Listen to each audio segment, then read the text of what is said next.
the main reason I came on board is because he was busy with everything else and didn't have the time or the patience to learn how to write a screenplay, which is fine because as we got to know each other, he sort of came to understand that I was probably the best technical writer, so I knew how to, if there was anybody that he knew personally who was able to put together a screenplay, it was probably me, which isn't true because when we got started, I didn't know anything about screenplay writing. But the first thing we did is, not knowing anything, we basically just crammed the Austin road trip story into screenplay format. I mean, I literally just chopped out the dialogue for each of the characters and gave them names and plugged it in, and then faked scene direction and plugged in narrative from the book story into action lines. So there were like 8-line action lines that were basically narration paragraphs that would have been voiceover if I knew what the hell I was doing. So at that point, with 260 page first draft, we showed it to one of our producers, and she's like, all you did was cut and paste the story into screenplay format. And I was like, busted. I don't know. Whoops.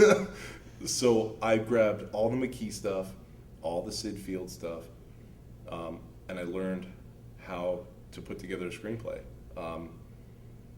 Where the first act break is, what it's supposed to accomplish, what you should have had set up by the end of the first act, what the second act means, where you should be at the end of the second act, what the third act is supposed to be, how to tie everything together. I had already done a bunch of Joseph Campbell stuff, so I knew all about the hero's journey. And this very much fit the mold for the hero's journey. And so I did all the Joseph Campbell stuff, which is sort of outside the discussion of screenplay writing generally. But if you have a main character who grows from one point to another, there's going to be some hero's journey principles involved, and that's where that really came into play. But that is sort of how the first real draft of this screenplay came together. It was after pretending like we knew what the hell we were doing, realizing we didn't, me learning this stuff for 6 months, then give it another crack. And the second draft was 160 pages. so it was significantly better and more distilled, but still way far away from where it needed to be, and 80% too long. Before I started working with Nils, the script sucked, to be honest. I basically just took the Austin road trip story and I just slapped it in the final draft, and it was like 280 pages, and it was nonsensical. I mean, it was the same story, but what works as a short story often doesn't work as a movie. It doesn't work as a screenplay. They have very different rules and very different formats. So, and I was so wedded to what really happened, to like my real life. I'm like, oh, I can't change this. This is how it happened. But this is how it happened. It's how I'm so used to writing. I was at the time that I was stalled. And so Nils is probably the best technical writer I know. He's much better than I am. And so I asked him to help me. And I'm like, dude, will you come on board and co-write this with me? And since you're not emotionally invested in what happened, since you weren't there, you can kind of you can attack this better than I can. So he came on board, and we he did a great job. He read McKee's book and all the screenwriting books in like 6 months. He went from not knowing anything about screenwriting to being a really good screenwriter. And together with Max Wong's help, we kind of got it down to about 130 pages, 120 pages, and it was still too long. It wasn't perfect, but at least it was a movie now. And it changed substantially from, it's no longer really based on the Austin road trip story at all. But it wasn't right. And so after that, we got a friend of mine, this guy I know just by random chance, who's an A-list showrunner in LA. I gave him the script to read. I'm like, just as a favor, would you read this? Because he loves my book and my stuff. He's like, yeah. And he came.